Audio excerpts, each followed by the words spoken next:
ஒரு swing concept use பண்ணி எப்படி ஒரு பட்டன் கிரியேட் பண்ணுறது அப்படின்றத பார்க்க போகிறோம். ஸோ உங்களோட எக்லிப்ஸ் ஓப்பன் பண்ணிக்கோங்க. ஓப்பன் பண்ணிவிட்டு நான் இப்போ ஸ்விங்க்கு தான் பார்க்க போகிறேன். ஸோ ஸ்விங்குக்கான ஒரு ப்ராஜெக்டை ஃபஸ்ட்டு நான் ஒன்று க்ரியேட் பண்ணிக்கிறேன். ஸ்விங் சொல்லிவிட்டு க்ரியேட் பண்ணிக்கிறேன். ஜஸ்ட்டு ஃபினிஷ் கொடுத்துக்கோங்க. இப்போ நான் இதில் போயிட்டு என்ன பண்ண போகிறேன் அப்படின்னா என்னுடைய எஸ்ஆர்சியை ரைட் கிளிக் கொடுத்துட்டு ஜஸ்ட்டு நியூ கொடுத்துட்டு என்னுடைய கிளாஸ் ஒன்று நான் க்ரியேட் பண்ணிக்கிறேன். ஓகேவா? இப்போ நான் ஒரு பட்டன் தானே க்ரியேட் பண்ண போகிறேன். ஸோ நான் என்ன பண்ணிக்கிறேன், பட்டன் கொடுத்துட்டு எனக்கு பப்ளிக் ஸ்டாட்டிக் வாய்டு வேணும். ஸோ நான் பப்ளிக் ஸ்டாட்டிக் வாய்டு கொடுத்துக்கிறேன். ஸோ உங்கள் கிளாஸ் வந்து க்ரியேட் ஆகிடுச்சு. இந்த கிளாஸில் போய்ட்டு நான் என்ன பண்ண போகிறேன்னா ஒரு பட்டன் தானே ஆக்சுவலாக க்ரியேட் பண்ணணும். ஸோ பட்டன் வந்து எதுக்குள்ளே இருக்கும், ஃப்ரேம்குள்ளே இருக்கும். அதனால் நான் என்ன பண்ணிக்க போகிறேன் அப்படின்னா ஃப்ரேம் ஃபஸ்ட்டு க்ரியேட் பண்ணிக்கிறேன். ஸோ ஃப்ரேம் நான் ஸ்விங் கான்செப்ட் யூஸ் பண்ணுறதுனால இந்த இடத்துல என்ன யூஸ் பண்ணணும் அப்படின்னா ஜே அப்படின்றது யூஸ் பண்ணணும். ஸோ ஏதோ ஒரு வேரியபிள் நேம் கொடுத்துக்கோங்க. நான் எஃப்னே கொடுத்துக்கிறேன். Equal to new J frame அப்படின்னு சொல்லிட்டு நான் கொடுத்துக்கிறேன். ஓகேவா? ஓகே, இப்போ நான் இந்த ஃப்ரேம்குள்ளே நான் என்ன கொடுக்க போகிறேன் அப்படின்னா என்னுடைய டைட்டில் பட்டனுக்கான எக்ஸாம்பிள் தானே இப்போ பார்க்க போகிறோம். ஸோ அதனால் பட்டன் எக்ஸாம்பிள் அப்படின்னு சொல்லிட்டு கொடுத்துக்கோங்க. ஓகே, எண்டில் செமிகோலன் வச்சுட்டு இப்போது இந்த ஜே ஃப்ரேம் வந்துட்டு நம்ம என்ன பண்ணணும் அப்படின்னா இம்போர்ட் பண்ணணும்.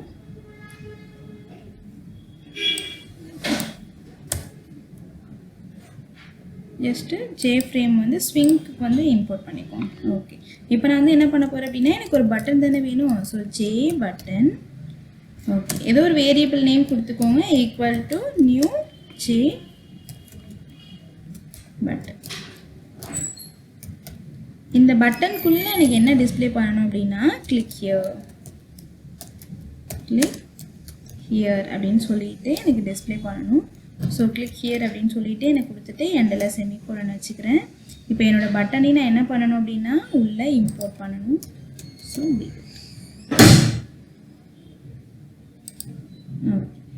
இப்போது நான் என்ன பண்ண போகிறேன் அப்படின்னா என்னோடய பட்டனுக்கு நான் செட் பவுன்ஸ் சென்ட் பண்ண போகிறேன். ஸோ என்ன வேரியபிள் நேம் யூஸ் பண்ணியிருக்கணும், அது டாட் செட் பவுன்ஸ் அப்படின்னு சொல்லிட்டு கொடுத்துக்கோங்க. ஸோ இதில் எக்ஸ் ஆக்சிஸ் ஒய் ஆக்சிஸ்ன்னு இருக்கா, அதில் போயிட்டு நான் ஒன்று ஒன்றா சேஞ்ச் பண்ணிக்கிறேன். ஃபஸ்ட்டு என்னோடய எக்ஸ் ஆக்சிஸ்க்கு நான் ஒரு 550 கொடுத்துக்கிறேன். நெக்ஸ்ட் என்னோடய ஒய் ஆக்சிஸ்க்கு ஒரு 100 அண்ட் தென் என்னுடைய வித்து ஹைட்டுக்கு நான் ஒரு வேல்யூஸ் கொடுத்துக்கிறேன். ஓகே,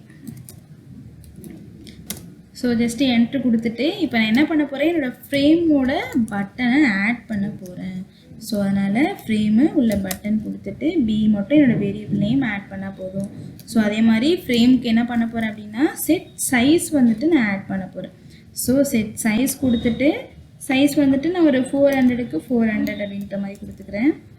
ஓகே, இப்போ நான் என்ன பண்ண போகிறேன், என்னோடய ஃப்ரேமோட ஜஸ்ட்டு என்னுடைய லேஅவுட்டை ஆட் பண்ணணும். செட்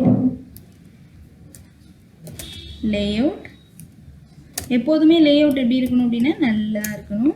அதே மாதிரி எஃப் டாட் செட் விசிபிள் வந்துட்டு ட்ரூவில் இருந்தால் தான் என்ன பண்ணும் அப்படின்னா டிஸ்பிளே பண்ணும். ஸோ அதனால் ட்ரூவில் கொடுத்துக்கோங்க. சேவ் பண்ணிவிட்டு ஜஸ்ட் ரன் பண்ணுங்கள். ஸோ பட்டன் அப்படின்றது எனக்கு என்ன ஆகிடுச்சு, இங்கே உள்ளே க்ரியேட் ஆகிடுச்சு.